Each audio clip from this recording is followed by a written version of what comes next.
Na região costeira do Nordeste, onde o sol beija o mar e a brisa sussurra segredos antigos, uma sombra peculiar se esconde nas noites de bares movimentados. É a sombra de um homem belíssimo, de sorriso fácil e olhar magnético. Um homem que, dizem, nenhuma mulher consegue recusar. Mas por trás de sua beleza fatal, há uma história de desespero e um pacto antigo. Uma troca que deu a ele o poder sobre o desejo alheio, mas cobrou um preço que muitos considerariam pior que a própria morte.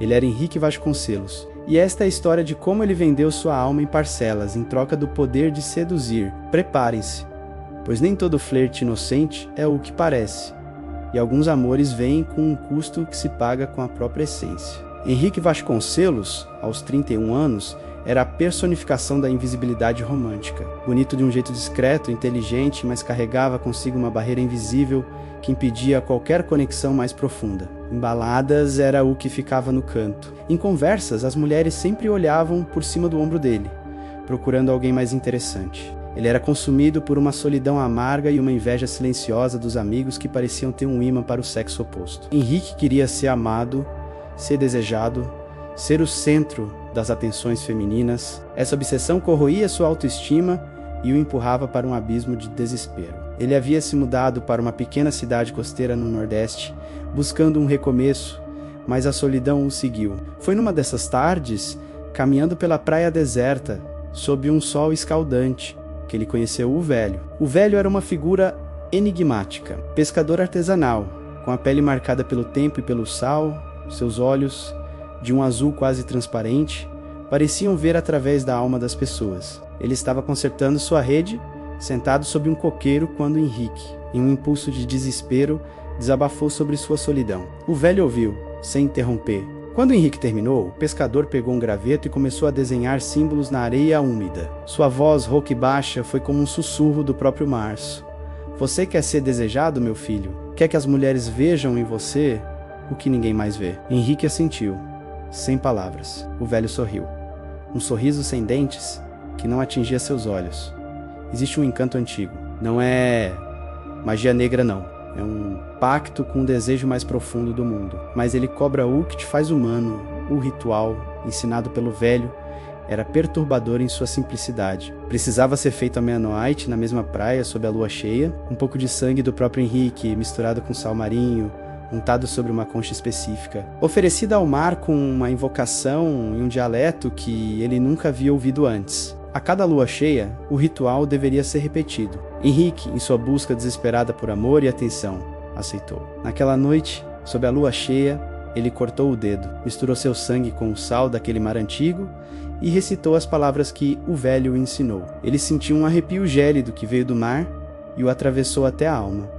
O pacto estava feito. Las 9:30 parte 3, o início da maldição, o desejo irresistível, sugestão visual, montagem de Henrique em diferentes situações, agora rodeado por mulheres. Elas o olham com admiração, o tocam, o beijam, mas o rosto dele aos poucos começa a perder o brilho, a ficar mais pálido. O encanto funcionou. E funcionou rápido demais. Em menos de uma semana, Henrique era um imã para mulheres. No bar da praia elas se aproximavam, seus olhares fixos nele, como se ele fosse a única pessoa no lugar. Amigos antigos, que sempre o viam como apenas o Henrique, agora o apresentavam com um brilho de orgulho nos olhos. Ele namorou, depois namorou de novo. Cada relacionamento era intenso, avassalador. As mulheres se apaixonavam perdidamente por ele, ficavam obcecadas, pareciam incapazes de resistir ao seu charme, à sua voz, ao seu toque. O desejo era palpável,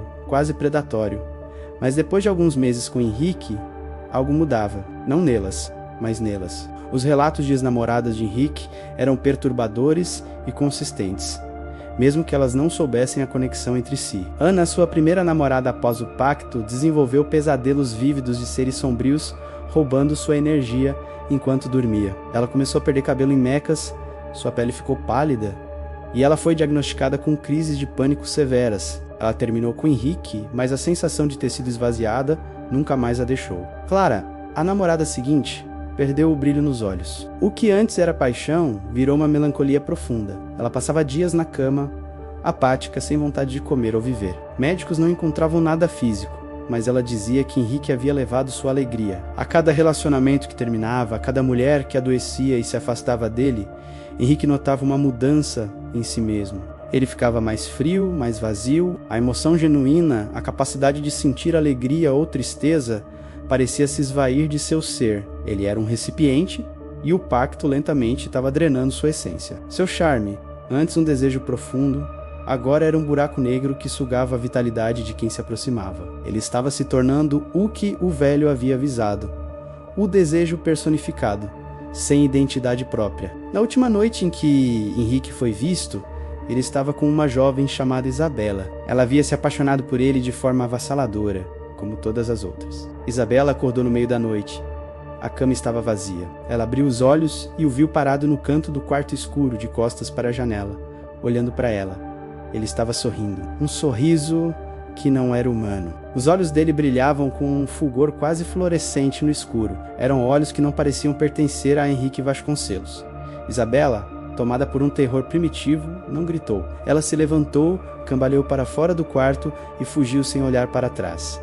Ela nunca mais foi a mesma. Henrique Vasconcelos nunca mais foi visto. Seu apartamento foi encontrado vazio, sem sinais de arrombamento. Ele simplesmente desapareceu, como se tivesse se desmaterializado no ar, mas o pacto, o encanto antigo, não morreu com ele. Dizem que em bares da região costeira do Nordeste, noites de lua cheia, às vezes surge um homem belíssimo, de um charme irresistível. Um homem que nenhuma mulher consegue recusar, mesmo que a intuição grite para elas fugirem. Ele dança, ele sorri, ele conquista, e quem se envolve com ele invariavelmente começa a definhar, perdendo a vitalidade e o brilho nos olhos, a própria essência, o pacto continua sendo pago. E a alma de Henrique aos poucos foi totalmente consumida, deixando para trás apenas uma sombra sedutora recipiente para o desejo que continua a cobrar o preço um pouco de cada vez, da alma de quem ousa se apaixonar,